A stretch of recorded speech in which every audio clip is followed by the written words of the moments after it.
here, you'd see the opcode that they're executing for the entire cycle of the amount of cycles that instruction took. Does anybody have questions so far? Am I going too fast or not explaining clear enough, or should I speed up? We got a lot more stuff. This is old stuff. Okay, so saw a cool chip from Fujitsu. Anybody here use Fujitsu chips? No? So it looked like a mess. They did some weird stuff, but look again, microcode right here, or PLA, whichever it is. And here's the bus lines. But what threw me off when I looked at this the first time was the bus lines nothing came in from the bottom of the chip right here. And then the only place I saw the data bus come in was way out of, it's not in this image, it's way out of view on the left. The 8 bits came in. But then I looked at it a little closer, and I only had one of these chips to look at, so I couldn't strip it down. But what I could do is image it high res now and then rebond it and power it up and work with it.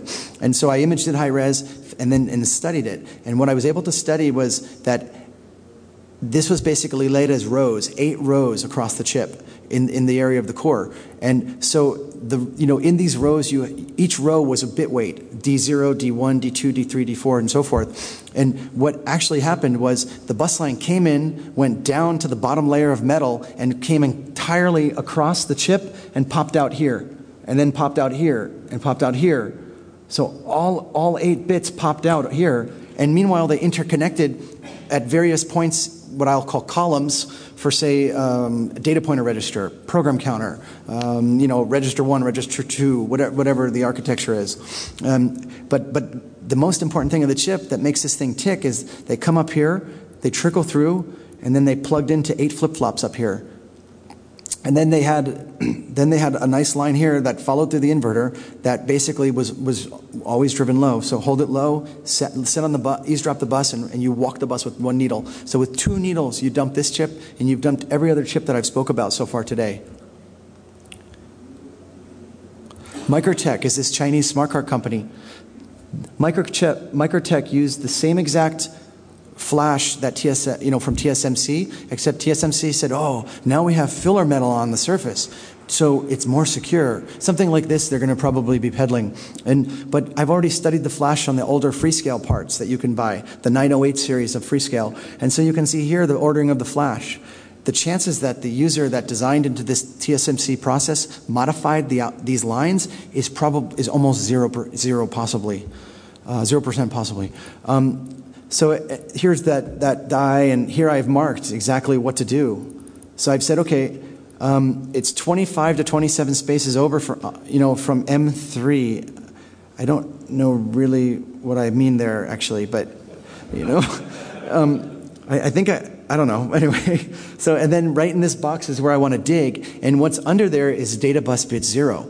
And so I made an assumption here because when I had stripped it down. This is a stripped down chip, but I didn't polish it. So if I had polished it with a lapping machine, I could get rid of all the oxide here and make this look smooth as can be.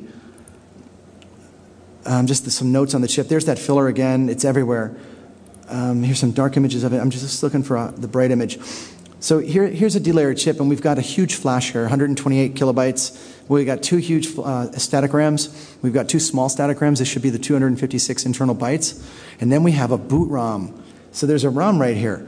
Well, guess what? I'll bet you money that they boot from this ROM, and then they check the flash for like FFs or something. And if they see FF, then they stay on the ROM and they let you download or upload to it. Read or write to the flash. Very poor instantiation of a security measure. This is supposed to be a smart card. Remember. So here's the ATR coming out of the chip from what this went to. And so ATR is coming out of the chip, and I'm just sitting there with a needle down on D0, and I'm taking the other end I'm not even using a buffer, and I'm taking the needle, the end of a coax line, and I'm shorting it on ground. And so just literally like this as it's resetting, and lo and behold, all of a sudden on reset 3B, the ATR changed. Well, guess what? That was the bootloader ATR. And so I glitched it back into the bootloader using a simple, my hand with a probe in my hand. It's crazy, but this is a secure smart card from a Chinese manufacturer. So, sorry. It is ASCII. This is actually a Dreambox clone chip for the Dreambox free-to-air receivers. So this was some Dreambox smart card chip that the Chinese had put in for the clone of the real Dreambox receiver. And so so just actually, I did this in about 5 minutes after I was playing. Once I exposed D0 in 5 minutes or so, I got it. And I couldn't believe it. I was laughing because I was in the middle of another job, and this is just like I was just playing around. You could see here like the older smart card chip. I'm going to speed up, guys, because I've got like 8 minutes. And so I'm going to actually skip a couple things. Before we spoke about dark field, here's the corner of that boot ROM in that 8051 from 1983. That's dark field. Here's bright field on the same microscope. So just flick a switch and it switches the mode. So bright field, you can't really read the ROM. You can't really see the bits. Switch to dark field, boom. Now you can see them clear as day. Things have a purpose sometimes. I build up a lot of junk and I always find a use for it.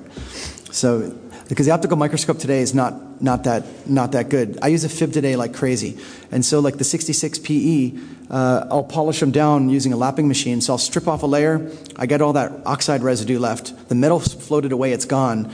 And I make these images on the fib after I polished it. So I polish them down until the actual metal is exposed to the air, to the atmosphere. Now, if this was copper, which it would be if you're at 45 nanometers or below 130 below, you're going to be copper. This would oxidize within time, unless it's in like a vacuum chamber, which it wouldn't be permanently. So here's the actual core to the 66 PE that I was after to study. Now, what's interesting on the fib, if this had been in a SEM, these lines would all have been white. They would have been white. But the fib's giving me voltage contrast. So this is telling me that these lines have been disconnected and they came from the surface. They came from up above on the upper metal layer.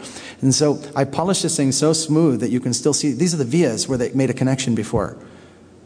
So does anybody do this kind of stuff, like polishing chips? I know you do, Karsten, but does anybody else? No? This is a process that it's pretty fun, but you take a bunch of chips, you strip them all to the same level, and then you practice.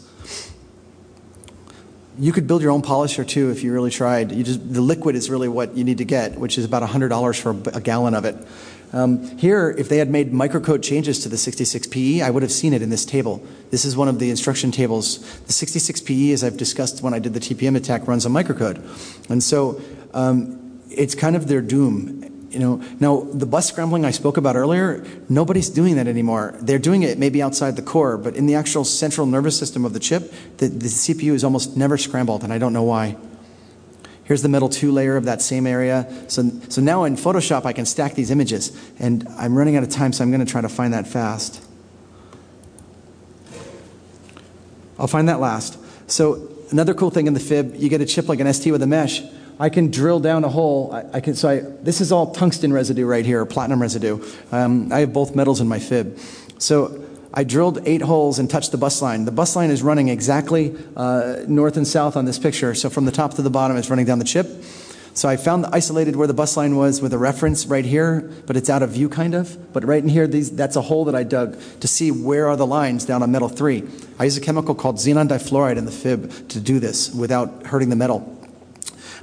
So drilled 8 vias down, touched metal 1, and then filled the via to the surface with platinum, and then made little donut rings in platinum as well. And so then I had to isolate them because these would have been shorted out. So then I used that same xenon difluoride gas, and I very carefully milled boxes around them. And it's black because it's an insulator again. The tungsten's been removed, and this is the oxide. Where here, this is like a spray can when I'm using the tungsten deposition. There's overspray always. So that was called a cleanup. Here's some random chip that didn't have good grounding. Atmel Mega 8. Anybody use a Mega 8? Nobody? Okay.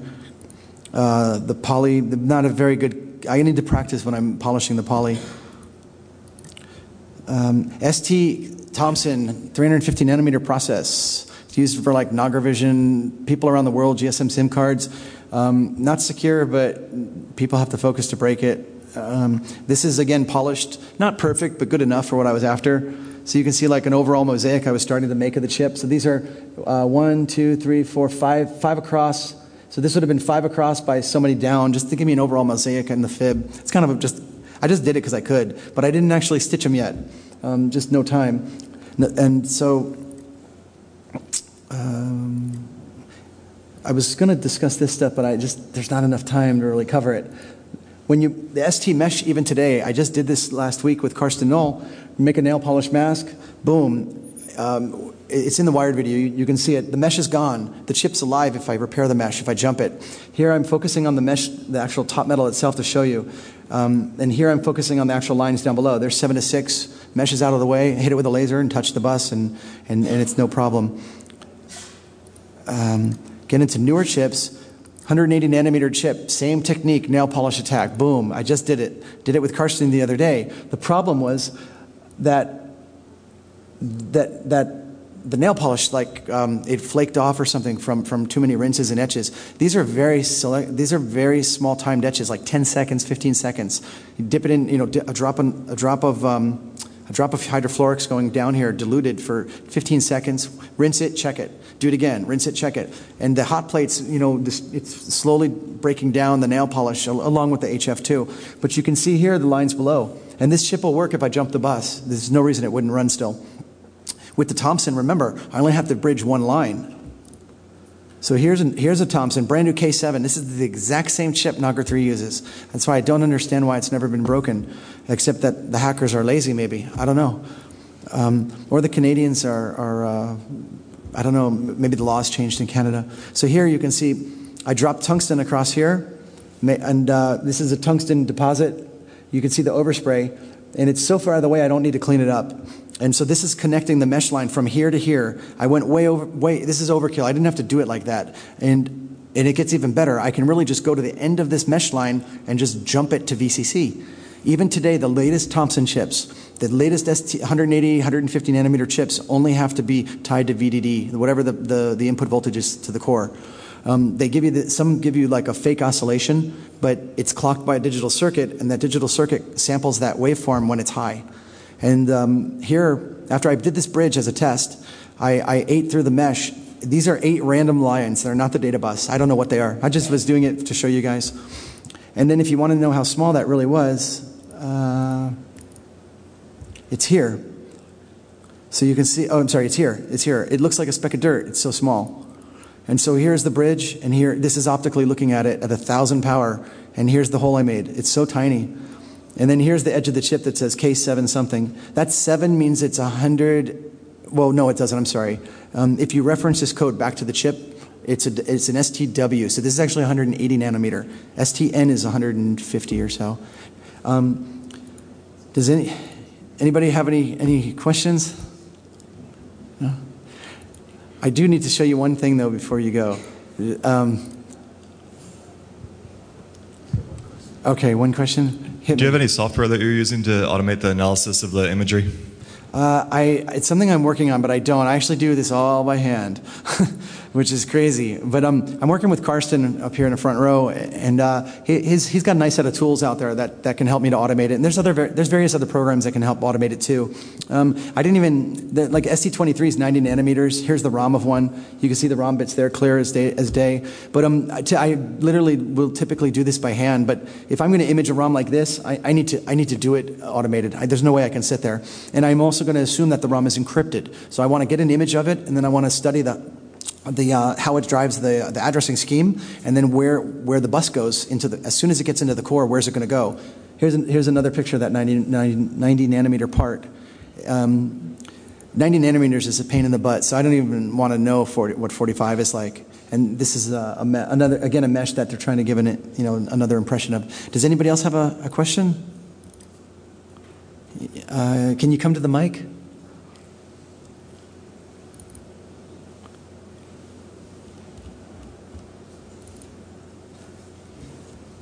I was late, so apologies if you already addressed this, but what about the SLE78? Is that something you're working on? I haven't seen any. If I saw some, I'd love to see some samples, because I have a feeling it's not as secure as they're claiming. Things never are, even the 88. I can't really work on the 88, though, because I had an NDA with them like 4 years ago. That's the only reason I don't talk about the 88.